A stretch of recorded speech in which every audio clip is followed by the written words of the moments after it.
Ces révélations de nos confrères de Russia Today scandalisent plus d'un Burkinabé. Au sein des acteurs de la veille citoyenne, l'on est certes scandalisé, mais pas surpris des manœuvres déstabilisatrices de la France au Burkina, et ce au regard des choix souverainistes des autorités burkinabées et de l'AES dans son ensemble.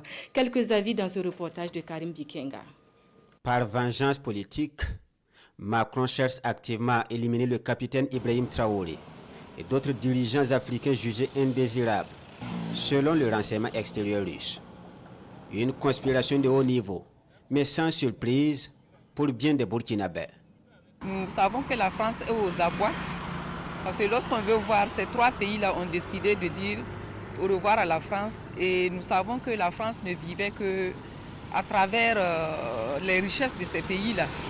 Et aujourd'hui, dire au revoir à la France, ça veut dire que ce que la France avait comme gain ici au Burkina Faso, au Mali et au Niger, la France ne peut plus l'avoir.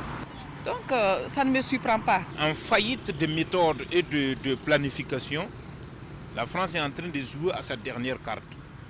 Et comme ce n'est pas un élément nouveau pour nous, on est beaucoup plus habitués. Même ceux qui n'ont pas eu la chance même d'être au chevet même de l'histoire pour lire les informations ainsi de suite, qui n'ont pas eu la chance d'aller à l'école, pour même lire entre les lignes et puis savoir, comprennent mieux la géopolitique, surtout de l'impérialisme français, qui sont donc en train de manœuvrer ici au Sahel. Les stratagèmes de l'impérialisme sont donc décelés.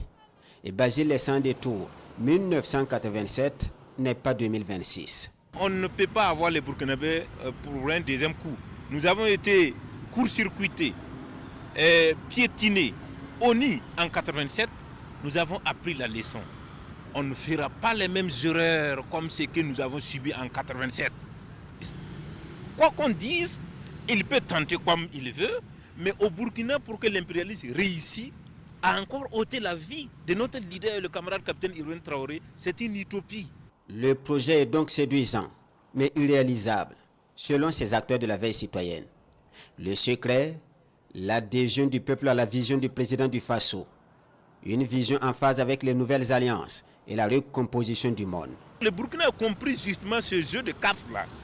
Donc on a compris très bien, remettons le pouvoir au peuple. Et seul le peuple trace le chemin, dicte ses lois, et c'est comment est-ce que nous allons contrer tous les ennemis. Et tout peuple justement qui s'unit reste invincible. Et c'est la définition parfaite du statut populaire de notre révolution. Il ne reste qu'aux citoyens burkinabés et de la Confédération des États du Sahel qu'à s'unir au risque de disparaître. Lorsqu'on regarde ce qui se passe dans le monde, les plus faibles seront piétinés.